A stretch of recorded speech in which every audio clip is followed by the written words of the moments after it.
Yo, what's up guys, it's your boy Pinson here, and today I will be reacting to Gen Z stereotypes. Now I personally am a Gen Z person, so I understand most of what it's probably going to say, and I have two brothers who are millennials, and so we're going to see how the two compare with stereotypes and see if they're factoid or not factoid. Let's get this bread. Okay, so the first stereotype video we're going to watch is Millennials versus Generation Z. How do they compare and what is the difference? I watch a lot of the infographics show, so I know their stuff is actually very, very legible, and hopefully this can give me some answers. It has 14,000 dislikes and 78,000 likes. Maybe one of the other Gen Z or Millennials don't like this video. Let's see. Millennials, also referred to as Generation Y, are the generational group who follow Generation X and are I actually didn't know that they were called Generation Y. typically categorized as people born between 1980 to the mid-1990s. Millennials are also sometimes referred to as echo boomers due to a major surge in birth rates in the 1980s and 90s. They have scope for Oops. sometimes referred to as echo boomers due to a major surge in birth rates in the 1980s and 90s. So it's like the mini baby boomers. Weird. Generation Z, or Gen Z, is the generational group that came after the millennials, born between the mid-1990s up to the mid-2000s. Generation Z is also referred to as the I generation, iGen, or post-millennials. How do these generations compare? That's what we'll be looking at today, in this episode of the infographic show, Millennials versus Generation Z. Though these two groups sit side by side on the generation ladder, the expansion of the internet and the leaps that have been made with the digital revolution has seen them exposed to a host of different experiences. Add to that the influence of parents from different generations, and we have plenty of scope for differences in attitude and behavior. We've reviewed what researchers have said, so we can bring you our list of 10 ways these generations compare and differ. Let's take a look. Number 1, attention span. Generation Z processes information. I don't know why this is like a thing. I don't know. It's weird. Like a generation has a certain attention span. Faster than any other generation, including millennials. They live in a high-tech world of constant updates, and having grown up with access to apps such as Vine and Snapchat, their attention span is likely to be lower than that of millennials. Okay, that's probably true for the whole scheme of things, but I personally, and a few of my friends, I guess you could say, have a pretty good attention span, but I understand what they're saying, definitely with the flow of electronics and things like that into our minds, then we can definitely turn our motors a little bit faster into thinking different things very quickly. I definitely understand that. A study showed that while only 4% of millennials and older generations believe 13 is an okay age for owning a smartphone, as high I had a smartphone I think I had a smartphone in 6th grade, maybe even 5th grade, but 13 is an okay age for owning a smartphone.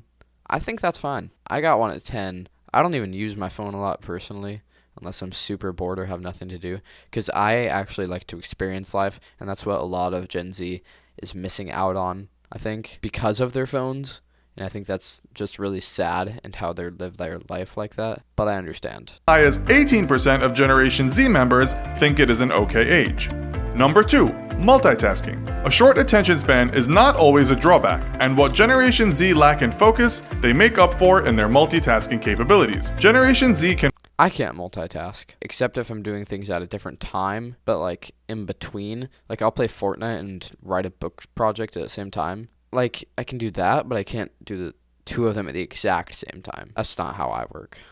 Can work on a school assignment on their computer and do research on their tablet, all while taking notes. And in the evening, they will often sit in front of the TV watching a movie, That sounds very hard. at the same time chatting with a friend on Facebook from their phone or laptop. It's heads.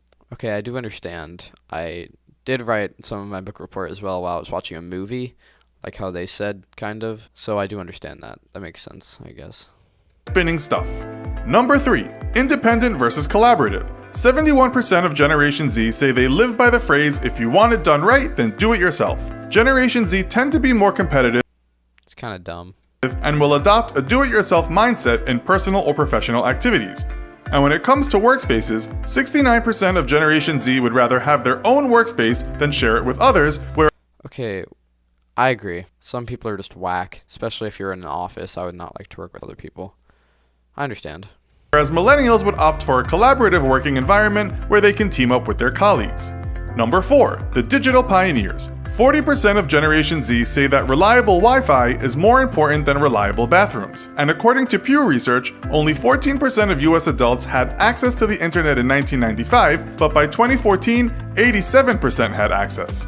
Millennials saw firsthand how social media revolutionized the way in which we communicate. They were pioneers in the digital age, witnessing the birth of smartphones, instant messaging, and internet searching capability. Generation Z were born into this tech-immersed society and so have a very different perspective.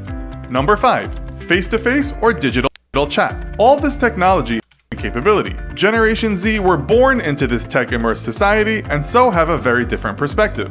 Number 5. Face-to-face or digital chat. All this technology has also had an effect on how these generations differ with communication habits, and 74% of Generation Z say they prefer to communicate face or digital chat. All this technology has also had an effect on how these generations differ with communication habits, and 74% of Generation Z say they prefer to communicate face-to-face with colleagues in the workplace.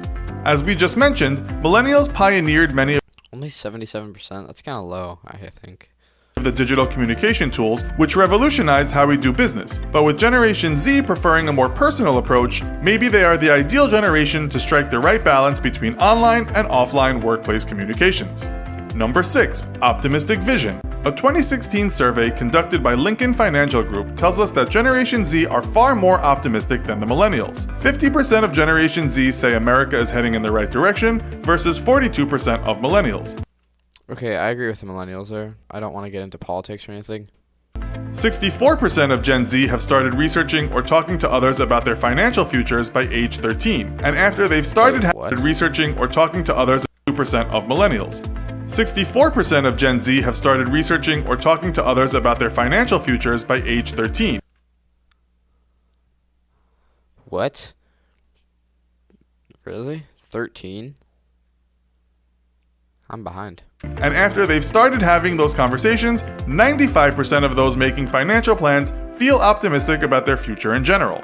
Number 7. Convenience over brands. Accenture research tells us that Generation Z love tech-driven, fast shopping experiences like one-hour delivery, activated shopping, and in-store kiosks. Who doesn't? Brands are less important, and they'll happily switch retailers who are better at providing these services. And they see shopping as a social experience. They like to consult friends and get opinions on products. That's dumb. They can be unforgiving when leaving reviews for retailers, and are also twice as likely to consult YouTube as millennials before making a purchase. Number 8. Different ways of learning. 75% of Generation Z say there are other ways of getting a good education other than the traditional route of going to college, according to Sparks and Honey research. And Generation Z has the beauty of hindsight on their side to see how things panned out for their counterparts.